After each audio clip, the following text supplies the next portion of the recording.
IT 시장은 지난해를 기점으로 클라우드 컴퓨팅이 화두로 등장했습니다.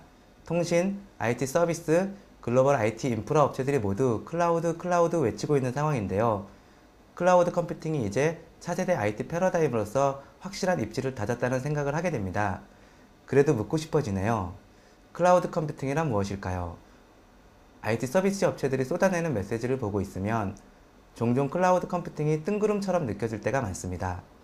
초반인 만큼 혼란을 피할 수 없다는 생각이 들면서도 이제는 뭔가 분명하게 정리하고 넘어가야 될 때가 아닐까 싶습니다. 그래서 이번 저자와의 대담 주제는 클라우드 컴퓨팅으로 정했는데요. 최근 클라우드 컴퓨팅 구현 기술이란 책을 펴낸 저자분들 중 한 명인 김영준 그루터 팀장님 모셨습니다. 안녕하세요. 네, 안녕하세요.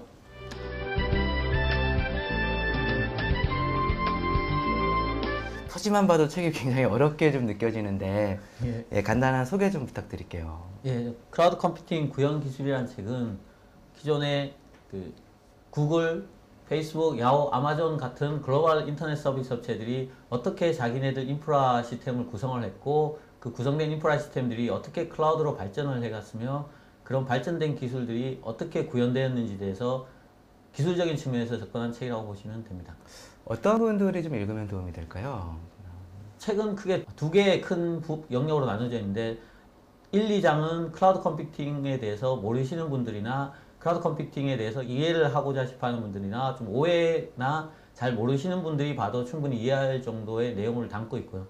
나머지 3장부터 9장까지는 기술적인 측면, 즉 앞에서 얘기했던 글로벌 인터넷 서비스 업체들이 어떤 기술을 이용했고 그 기술들이 어떻게 오픈소스로 만들어졌으며 그 오픈소스들을 어떻게 설치하고 사용하고 개발해 나가는 이런 자세한 방법까지 다 설명을 하고 있습니다. 그래서 일반 클라우드 컴퓨팅에 대해서 이해하고 싶은 유저들도 보셔도 되고 개발자도 보셔도 되는 모든 클라우드 컴퓨팅 분야를 망라하고 있는 책이라고 보시면 됩니다.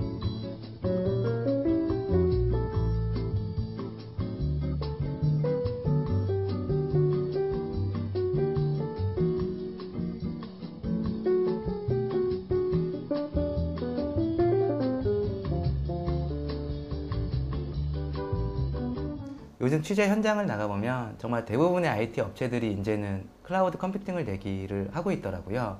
근데 또 얘기를 또 들어보면 그 정의가 정말 좀 각양각색처럼 좀 더 느껴지는데 좀 팀장님이 생각하시는 클라우드 컴퓨팅이란 무엇인지 좀 설명 좀 부탁드릴게요. 클라우드 컴퓨팅 유즈 케이스 그룹에서 얘기하는 클라우드 컴퓨팅 정의가 일반적인 정의이긴 하지만 제가 보는 클라우드 컴퓨팅의 정의는 기존에 있는 컴퓨팅의 어떤 그 개념들, 유틸리티 컴퓨팅이나 어플리케이션 서비스 프로바이더 개념이라든가 그리드 컴퓨팅의 개념이라든가 이런 기존에 있던 컴퓨팅 개념들이 서비스 요구 수준, 즉 SLA 수준이 한층 높아진 수준이라고 저는 정의를 하고 싶습니다. 주변 분들하고 좀 얘기를 하다 보면 이제 클라우드 컴퓨팅은 혁신적인 패러다임이다 이렇게 말씀하시는 분들도 있고 또 이미 있던 기술을 포장해서 좀 비즈니스를 확대하기 위한 IT 업체들의 마케팅 전략 아니냐 하는 좀 까칠한 시선들도 있는데 좀 어떻게 생각하세요? 보면. 그거는 제가 이제 정의를 설명할 때 말씀드린 건데 과거에 있던 개념을 그대로 포장했던 것도 맞는 말이고요. 근데 포장을 했는데 어떻게 포장을 했냐에 따라서 틀려진다는 거죠. 과거에는 아까 설명드렸던 것처럼 서비스 수준이 낮았던 것들을 클라우드 컴퓨팅을 오면서는 엄청나게 높여졌다는 거죠. 예를 들면 아마존의 서버를 제공해주는 서비스인 아마존 일래스틱 클라우드 컴퓨팅 서비스라는 EC2라는 서비스가 있습니다. 그 서비스에서는 서버 100대 주세요라고 요청하면 2분 만에 서버 100대가 유저한테 제공이 되는 이런 수준이라는 거죠. 과거에는 그러니까 과거에도 있었던 개념이거든요. 서버 호스팅이라는 개념으로. IDC에서 그런 서비스를 많이 했죠. 근데 지금은 서비스 개념이 틀려졌기 때문에 과거의 기술의 연장선상에는 맞지만 그 수준이 훨씬 더 높아졌고 그런 것들을 통해서 그 높아진 수준을 통해서 유저한테 생각할 수 없는 정도의 가치를 제공해 줄 수 있고 컴퓨팅의 패러다임을 바꿀 수 있다는 측면에서 새롭다는 거죠. 그래서 양측은 다 맞는데 그거를 왜곡해서는 안 된다는 거죠. 거기서 오해가 많이 많다라는 거죠. 제가 보기에는.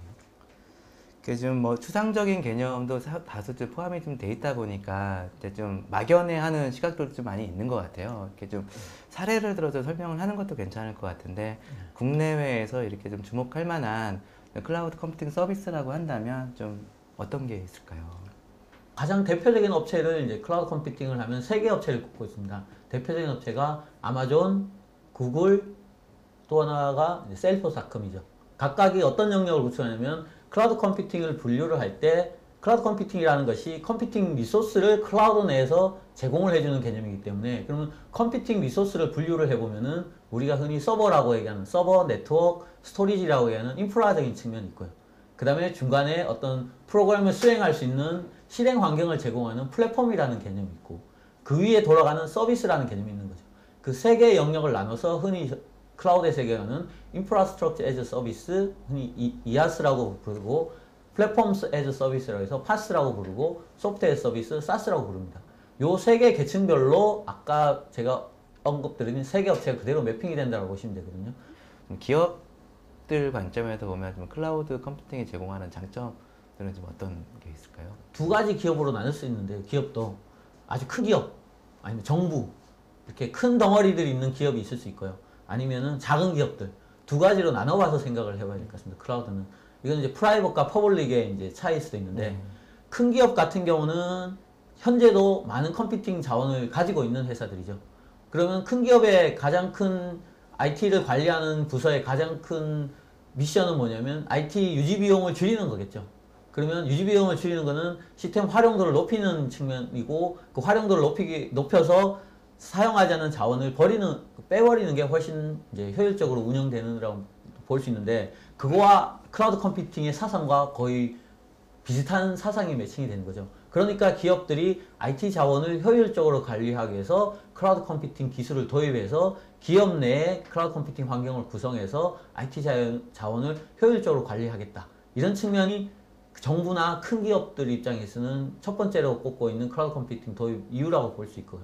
작은 기업 같은 경우는 이제 다른 문제로 접근할 수 있는 거죠. 작은 기업은 서비스에 성공이 됐을 때 유연하게 서버나 컴퓨팅 자원들을 소싱을 해야 되는데 클라우드가 아니고는 해결할 방법이 없다라는 게 첫 번째 이유도 될 수 있고요. 또 다른 측면에서는 우리 아주 작은 비용으로 서비스를 시작할 수 있다는 거죠. 과거에는 생각하지도 못했던 비용으로 아마존 EC2 인스턴스의 경우는 월 7만 원만 있으면 서버 한 대가 이제 회사에서 사용할 수 있을 수준이니까 그러면 스타트업 컴퍼니 입장에서는 6개월 정도 7만원, 월 7만원 서비스 해보다가 서비스가 반응이 없다라면 그냥 서버만 사용을 안 하게 되면 비용이 더 이상 안 나게 되는 새로운 서비스를 도전해볼 수 있는 기회가 많아진 거죠. 스타트업 컴퍼니들. 그러니까 새로운 사업 기회가 많이 새로 만들어지게 되는 거죠. 네, 뭐 장점들과 함께 좀 우려의 목소리도 되게 좀 있는 것 같아요. 종종 들리는 것 같은데 뭐 보안도 있고 어떤 데이터에 대한 소유 부분이 이제 그 서비스 업체에 너무 의존하는 거 아니냐 이런 지적들도 좀 있는 것 같은데 좀 그런 지적들에 대해서는 좀 어떻게 생각하십니까? 그거는 그러니까 과도기적인 측면이라고 볼 수 있거든요. 그러니까 클라우드 컴퓨팅을 얘기할 때 이제 전력 산업이라고 전력 산업과 많이 이제 비교를 하는데 전력은 지금 온디맨드 형태로 많이 바뀌었죠. 그러니까 발전소에서 전기를 생산해내고 사용자들은 플러그인만 꽂아서 쓴다. 가끔가다 정전사고가 발생을 한다. 그럼 컴퓨팅 리소스도 마찬가지라고 생각하거든요. 클라우드 컴퓨팅도 누군가가 클라우드 내에서 IT 자원 서비스를 해주고 유저들은 가져다 쓰는데 IT 자원도 사고가 있겠죠. 사고가 있는데 그 사고라는 게 서비스를 보면 자체 내에 가지고 있는 자체 기업에서 IT 자원을 소유했을 때 사고가 발생할 확률보다 전문가들 집단 내에서 운영되고 최고의 기술력을 가지고 있는 회사에서 운영할 경우가 사고 확률은 떨어진다고 볼 수 있거든요. 사고가 일어날 수 있는 확률은. 그러면 사고 확률적인 측면에서 봤을 때는 제가 보기에는 로컬에서 기업의 스스로 자원을 소유했을 때에 비해서 저는 클라우드 쪽이 훨씬 더 안정적이라고 볼 수는 있습니다. 근데 우려가 되는 부분은 이런 부분인 거죠. 한번 사고가 났을 때 사고 여파가 많이 미친다라는 거죠. 각각 전체 그 클라우드 컴퓨팅을 사용하고 있는 전체 기업에 영향을 미친다라는 것 뿐이지 그 서비스를 사용하고 있는 기업 입장에서 보면 자기네들이 스스로 보유했을 때 발생됐던 장애율보다는 훨씬 작다라는 게 이제 한 가지 면이 될 수 있고 또 다른 측면에서 보면 이제 보안적인 측면이 강한데 데이터에 대한 보안인 거죠. 그러니까 내 데이터의 제어가 클라우드 컴퓨팅 사업자에 들어가 있기 때문에 그 데이터에 대한 제어를 보안을 어떻게 할 것인가 그거는 법적으로도 풀어야 될 문제가 있거든요. 예를 들면 어떤 법에 의해서 제3자의 데이터를 전달하지 못하는 이런 법이 있는 국가에서는 클라우드 컴퓨팅 내에 어떤 개인정보 이런 걸 둘 수 없겠죠. 그런 건 법적인 문제도 있고, 또 다른 문제는 클라우드 컴퓨팅을 제공하는 서비스 제공자의 운영 요원에 의해서 데이터가 유출이 될 수 있는 경우도 있을 거고, 아니면은 경쟁 업체들이 서로 동일한 업종의 경쟁 업체들이 동일한 클라우드 컴퓨팅 서비스를 사용했을 경우에 어떤 프로그래머 버그나 잘못된 어떤 인증 체계로 인해서 다른 경쟁 업체들이 정보가 보여지는 이런 문제도 있을 수 있겠죠. 그거는 제가 보기에는 과도기적인 문제고, 은행에 저희가 인터넷 뱅킹 하는 것도 똑같은 문제라고 생각을 하고 있거든요. 내가 은행에 돈을 넣어놓고 그걸 인터넷을 통해서 타인에게 송금을 한다든가, 그것도 똑같은 문제라고 저희는 생각을 하고 있습니다. 그래서 이거는 사람의 인식의 문제와 법과 제도의 문제인 것 뿐인 거지, 언젠가는 반드시 그거는 해결되리라 저는 생각을 하고 있습니다. 예, 뭐 클라우드 컴퓨팅을 뒷받침하는 이제 요소 기술에 대해 한번 살펴볼게요. 뭐 좀 저도 듣다 보면 뭐 가상화도 있고, 뭐 하둡 기술도 네. 있고, 또 노에스케일 얘기도 최근에는 좀 네. 많이 들리는데, 좀 뭐 관심 깊게 좀 살펴봐야 될 클라우드 컴퓨팅 요소 기술이라고 한다면 좀 어떤 게 있을까요? 뭐 책 제목을 봐도 좀 많이 관련이 있을 것 네, 같은데요. 뭐 제가 구형 기술, 책 제목 자체를 클라우드 컴퓨팅 구형 기술이라고 했는데, 원래 원제는 분산 컴퓨팅이었어요. 분산 컴퓨팅이라는 글자가 들어가 있었습니다. 근데 분산 컴퓨팅을 그러면 너무 더 어렵게 느껴질까봐 이제 클라우드 컴퓨팅을 바뀌었는데, 그만큼 클라우드 컴퓨팅의 핵심 기술은 분산 컴퓨팅과 똑같다라고 저희는 봅니다. 현재까지의 클라우드 컴퓨팅의 메인 기술은 서버 가상화 기술이거든요. 서버 가상화에서 이제 서버자를 뺀 가상화 기술이 핵심 기술로 나오고 있는데, 현재까지는 이제 서버 가상화가 핵심 기술로 부각이 되고 있고, 현재 국내에서 진행되고 있는 많은 클라우드 컴퓨팅 관련 프로젝트들이 서버 가상화 중심으로 많이 진행이 되고는 있습니다. 근데 서버 가상화를 진행을 하게 되면 그 위에 올라가는 응용 계층이 문제가 발생할 가능성이 많거든요. 왜냐하면 과거에 기업들은 대부분 유닉스 장비를 많이 썼습니다. 유닉스 장비 같은 안정적인 하드웨어 장비를 많이 썼죠. 그다음에 디스크 같은 경우도 센이나 나스 같은 고가용성 스토리지를 많이 썼다라고 이제 생각이 되거든요. 근데 클라우드 환경으로 넘어오면은 서버 가상화 기술이나 이런 기술들이 보통 아주 저가의 흔히 얘기하는 x86의 리눅스 장비에 많이 올라가게 되어 있고요. 그 다음에 스토리지 기술 자체도 그 저가의 장비에 붙어져 있는 SATA 디스크나 저희 흔히 PC에서 쓰는 디스크, 이런 디스크를 묶은 하둡이라는 이런 오픈소스 기반의 어떤 파일 시스템을 쓰든지, 아니면 추가로 자체 개발된 파일 시스템을 쓰게 되는 약간은 기존의 센이나 나스에 비해서 안정성이 떨어지는 이런 스토리지를 쓸 수밖에 없는 상황으로 이제 되게 돼 있습니다. 클라우드 컴퓨팅을 하게 되면.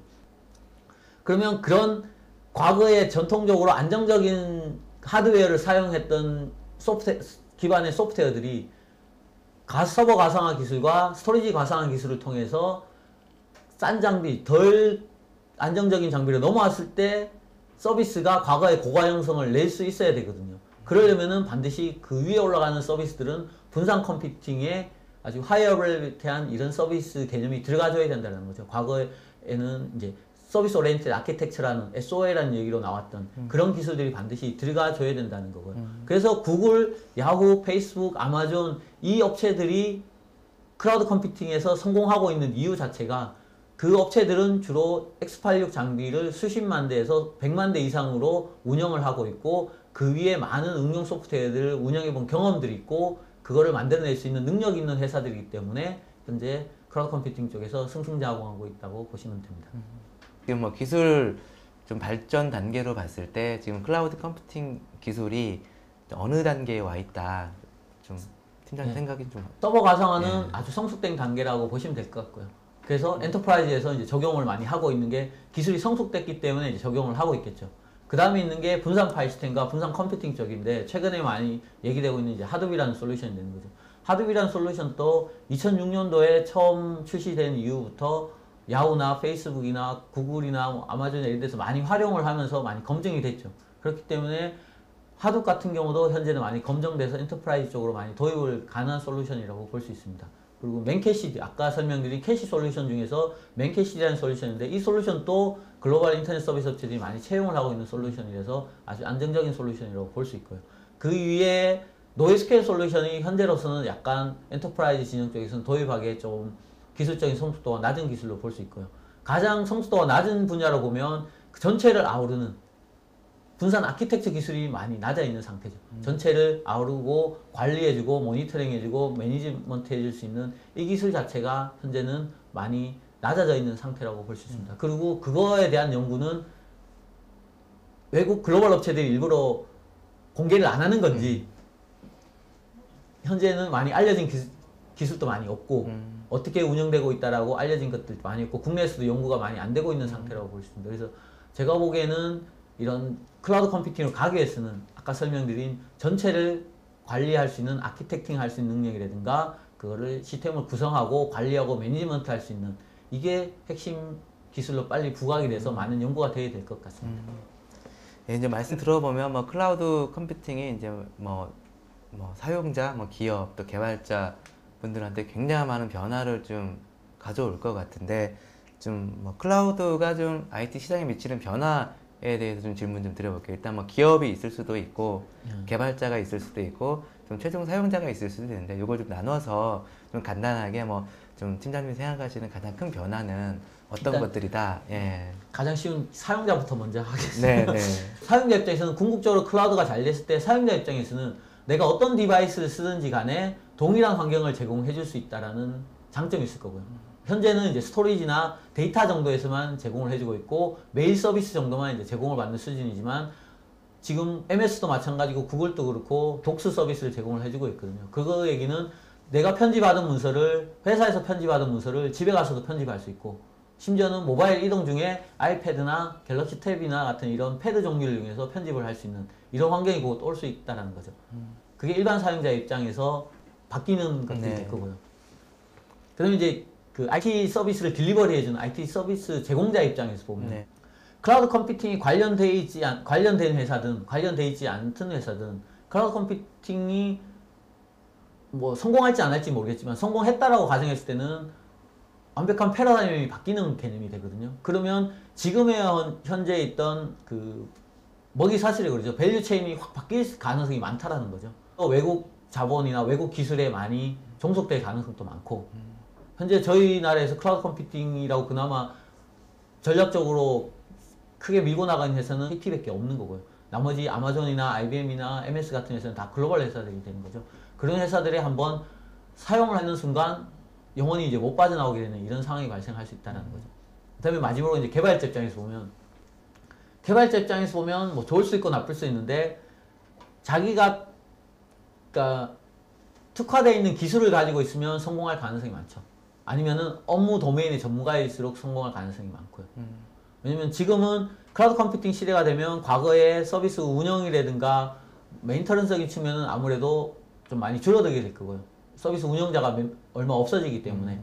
그리고 그 위에 올라가는 응용 계층 자체도 몇몇 일부 아주 큰 서비스 프로바이더들만 살아남게 되는 거죠. 대표적인 사례가 CRM 같은 아까 설명드린 셀프닷컴의 고객 관리 시스템을 제공해주는 서비스 같은 경우는 셀프닷컴이 많은 포션을 가져가고 있거든요. 그럼 과거의 CRM 개발자들은 어떻게 그 셀프닷컴의 서드파트 개발자로 참여하든가 아니면은 다른 걸로 도태되겠죠.